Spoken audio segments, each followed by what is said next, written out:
Hi everyone, so this is the last bit about the bone broth. So you guys watched me prep it and you watched me strain it, and so now I'm getting ready to put it into its final storage so that I can freeze it easily. So this is, I'm going to throw my hair up so I don't end up with hair in my broth. There we go. Anyways, this is pretty simple. So these are my containers that I use. These are OXO. They're on my blog. There's a link to them.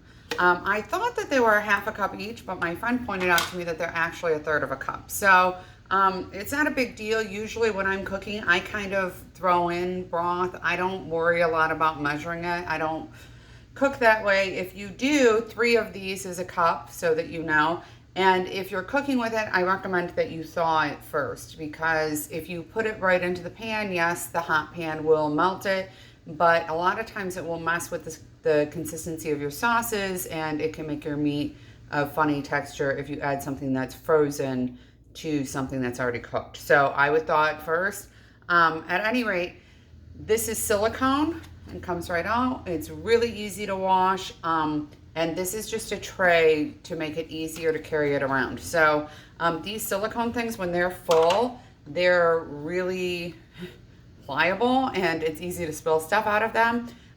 But these are the best ever for when I'm ready to take the frozen broth out. So, because you can pop them out really easily, and then I usually store them in some sort of container in my freezer. So I made enough broth to fill these molds twice, and that is, that's going to be about 20 cups of broth. Now, if my husband and I both are drinking broth every day, that's going to last like 10 days to 2 weeks. So obviously I make a lot of broth. And sometimes when I don't want to make broth, I can actually buy it so that I can add it to my recipes, things like that. Because oftentimes if I'm, and I'll put a link on my blog site to a great Kettle and Fire makes a really awesome bone broth that's really wholesome and nutritious, so that would be my go-to. It's found in the freezer section. Broth that's found in a box is not the same. So, but if you must, like you're going somewhere and you're not, you're concerned about keeping it frozen or keeping it refrigerated, the best broth, in my opinion, is the Pacific bone broth. So the other broths, if you look at the ingredients, there's like 5,000 things in there. I don't know what any of that is. But bone broth traditionally needs to be kept frozen. So when it doesn't need to be, you kind of need to think about this when you're shopping in general. If any food is kept in a way that you really can't understand that for your home, that you would never keep it that way at home, then you really need to consider either you are storing it wrong, or they are storing it wrong, or it's not the food you think it is. So for example, milk that is on the shelf in the grocery store is really probably filled with preservatives. It's not real milk. Something's wrong, because we all know that milk has to be refrigerated. So it's just a good thing to keep in mind. There are foods that really need to be refrigerated. So a lot of our produce that we put in the refrigerator at home to extend its life really actually doesn't have to be refrigerated unless you just want to keep it good longer. So, you know, it's kind of a good way to look at how things get stored and whether or not something is real food, because real food typically needs some sort of TLC to keep it fresh and healthy. So at any rate, I also use these for freezing berries, because if I have berries that are about to go bad, I will throw them in here, or pineapple. I will cut it up and throw it in here, and then I'll freeze it. And each of these little squares I know is a third of a cup, so I'll usually use 2 little squares in my smoothie, so I kind of know how much I have. And it's easier because if you put the berries just in one big container, when they freeze, because they're damp, you'll rinse them. You'll of course clean them before you put them in the freezer, so they'll be damp. So then they'll all stick together and they'll form like one giant ice block, and you'll have a really hard time getting them. So this is an easier way to do it. This is also a great way to store baby food. So if you're a person who likes to make your own baby food, or you just have leftover broccoli, for example, you can throw that right in the blender and just put it into one of these, and you have baby food. So, and don't be afraid to mix it, because, you know, babies like things mixed, and It's good for their palate to mix things like broccoli and sweet potatoes. As long as they've already had both, there's no reason not to do that. So you can see my broth the fat has solidified on the top. I'm going to turn this so that you can see better. See that? This is all, the dark stuff is fat. So I keep jars. I'm a huge fan of keeping jars. And one of the things I keep them for is actually to get rid of certain things waste-wise. Fat should not go in your pipes. It will solidify in there and it will cause all kinds of plumbing problems. So you do not want the fat in your pipes, and that means you need a way to dispose of it. You could put this in a, and I have been known to do this, like if I use plastic bags, I tend to reuse them for throwing away grody stuff, because I don't want to use them only once. They're single-use plastic. I'm in the process of trying to get off of them, but when I do use them, I like to get as much use out of them as I can. So I mean, that's just a thing that I do. But you can also just go ahead and scrape the fat off and put it in a jar and then toss the jar. This is actually a good thing to have. It's good to have a jar, for example, in your bathroom if you do oil pulling, because you really should not, under any circumstances, be spitting coconut oil down your drain. You also should not, while we're on the subject of things beauty-wise going down your drain, you should not be putting bentonite clay down your drain either.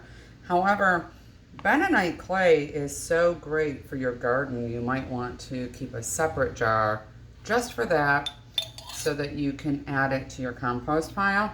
So I actually have gotten enough of a clear spot to go ahead and show you what I'm going to do next. So, there we go. Now, because I already checked my broth, and you can see it has a jello-y consistency, which is what you want. That gelatin consistency is a great indication that you've got a lot of collagen in your broth, and that is the best. So it's so thick that I can just scoop it in there. Oh, I got a little bit of the fat on there. It's so thick I can just scoop it in there. Now, I wouldn't be so concerned about the fat in here, except that I used non-organic pig feet in my broth this particular time. But if you were using, for example, organic chicken feet, you don't need to worry then about the fat so much. It's really, I mean, aside from that, it'll make your broth a little greasy if you just drink it plain. But when you use non-organic meat, it's really important to not eat the fat, because the fat contains a lot of the chemicals and toxins that the animal was exposed to. The body tends to store those things in the fat. You're going to, I'm putting out a piece to, about, and actually it's already out by the time you'll see this, about eating nose to tail. And one of the things to know about eating nose to tail is that it's really important to eat organic meat. And in general, eating organic meat is really important, not just for your health, but also for the environment. It's a really big deal. Factory farming is very, very bad for the environment. When you see in documentaries the talk about the cattle industry and how bad beef is for the environment, they are actually talking about factory farming. It's really, really bad. So at any rate, but what I was saying is that fat is where the chemicals are stored, not the liver. The liver cleans the toxins out, but if it can't get rid of them, it stores them in fat cells. So avoiding the fat of animals that are not organic is important. Otherwise, you should be actually eating the fat. So enjoy that. So I'm just going to go about filling all of these. And I'm not going to have you watch them all. And then I'm going to put them in my freezer. When they're done in my freezer, I'm going to break these little ice cubes out, and I'm going to store them in whatever method you prefer in the freezer for up to 6 months. I like to just label my container. You can use masking tape to do that. You can use a Sharpie to do that. If your container is glass, or even like a BPA-free, like Rubbermaid type container, You can even use one of those wax pencils, which you can just go ahead and get on Amazon. But I like to label them with the date so that I know when it went in, and I make sure that I am eating it in the proper order and eating it within 6 months. Now, I don't generally have that problem, so sometimes I just get lazy and I number my storage containers like 1, 2, 3, and then I know to drink the ones that have a 1 before the ones that have a 2. Whatever works for you, though. I also like to make my own turkey broth at Christmas, and I have to tell you, or at Thanksgiving, and I have to tell you, I use the exact same procedure, but I use turkey wings and I roast them, and it makes by far, literally by far, the best gravy you'll ever have. And not only does it make the best gravy, but it makes it so much easier because you can get the gravy started before your bird is ready. You don't have to worry about, so you can get a nice roux going and then add your drippings. And you already have your gravy almost halfway made before you even start. You can also, by the way, use chicken broth to make gravy on Thanksgiving, and I will bet you that no one will even know the difference. So that is the end of my broth tutorial. If you have any questions at all about the broth, let me know. If you want to see me do this with turkey wings, or you are really curious about how to do this with beef, let me know that too. I know a lot of people are way more comfortable making chicken broth than they are beef broth, but beef broth, I will tell you, is just as easy. It just takes a little longer, but it's a very similar process. If you want to know how to do this in a crock pot, let me know. And remember, if you're a subscriber to my blog, you get to pick a tutorial for me to do at the end of the month. So I hope that you're all thinking about what you are wanting me to film for you. So I will talk to you soon. Bye.